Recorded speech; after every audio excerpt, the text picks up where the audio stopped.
So I've been building this audience on Facebook and YouTube and Instagram now for, if we're going to count every single year I've ever created content, then we would say that this journey is about 7 years old. The first time I ever saw any major quality jump in my content was about 3 years ago, and I've only been seriously making long form 20-minute long landscape vlog videos. I've only been doing this for about a year and a half, and I have to say the payoff has been huge in the sense of just where I'm at in life and how content creation can change your life forever. But ultimately, I'm starting to, in the past about 6 months, I had a post hit about 25,000 views. It was about how I spent a few months homeless in Vancouver when I was younger, and how I take no shame in the fact that I have family that was able to get me out of that situation. And it hit 25,000 views, and that wasn't 6 months ago, sorry, that was about 3 months ago, because I posted it on January 1st, the day that everybody's reflecting their life. It's New Year's, you want a bigger, better outcome for the next year, and I posted about how I went from homeless to here, sort of thing.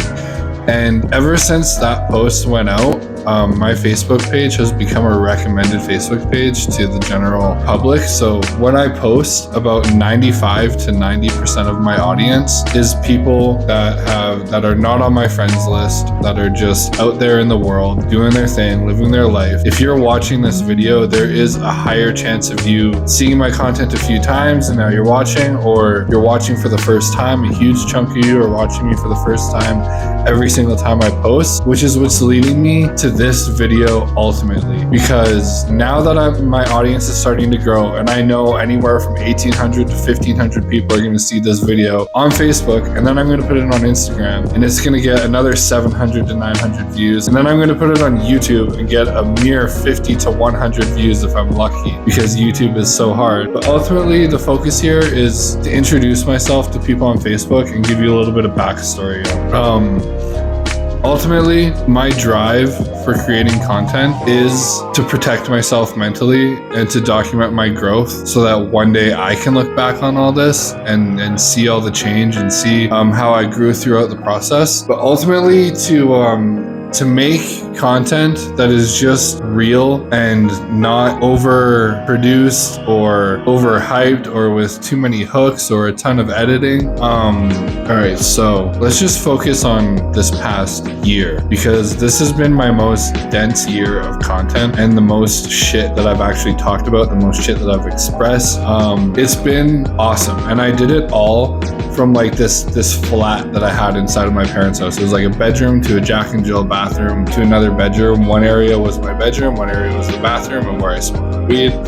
And then the main room was like a media room, like with a projector and everything. Like, I'm sure you're watching B-roll right now and you can see it all. But essentially, like, over that past year, I talked about marketing, I talked about content creation, I talked about mental health, I went over my mental health struggles and what I've been through. And I do try to keep my diagnosis as vague as possible, because I don't want to be like identified by what I have or the exact title of it, because it is a freaky one. But my mental health has been pretty severe throughout my life, and especially in my early 20s when I first got diagnosed, when I went through it all for the first time. But like, it's created such a strong person out of me, and I just feel like that I don't have to explain my whole story or exactly what I have or exactly what medications I'm on to be able to help someone with their mental health. All you need to know is that I wound up on the streets of Vancouver homeless, got saved by the cops, an ambulance showed up and it brought me to the hospital. I was able to get in contact with my family again, and then I was off the streets of Vancouver and I was on for the very long, lengthy, very intense mental health journey after that. And then now, like, statistically speaking, like, there are people out there that have what I have that can't really put full sentences together, that are like truly mentally challenged through all the psychosis they've been through. They've never quite snapped out of it. So for me to even be able to sit here and like explain that about myself and put context to it and create something that someone else can relate to and all that, like, it's all like, I don't want to like say it's all because of God or whatever, but it's like something out there didn't let me slip when I very easily could have been mentally gone forever. even though I was still alive.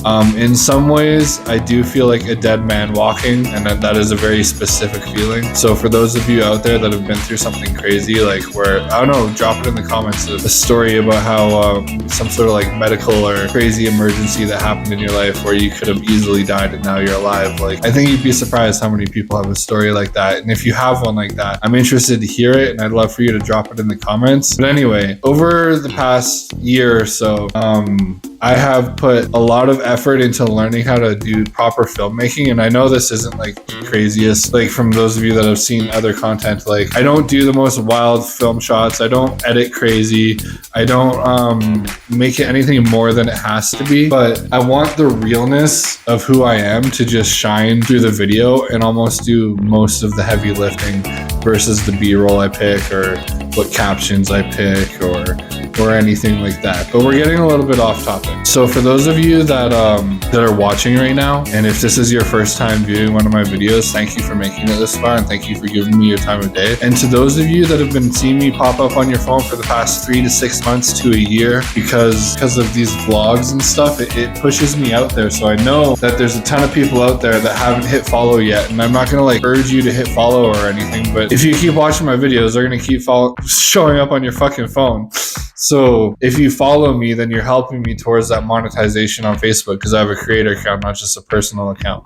So like, it would be great to make a living off my videos one day, but I'm not super counting on it. But I just want you guys to know that I super appreciate the audience that I have. And it's taken me a long time to be able to rack up 1,000 views on just one video, and or 5,000 views on a carousel post or whatever. But like, I want you guys to understand that no matter who is out there in your life, watching or not watching, you can absolutely, without making a single penny, just doing it pro bono for the game. If you're just out there creating videos, documenting your life, saying what's on your mind, posting it and holding yourself accountable, and one day you'll have a really bad day and you'll see your own video pop up on your phone of a day where you were super dialed, you were super like right now where you're just expressing everything, and you see that video of yourself and you're like, wow, I really had my shit together then.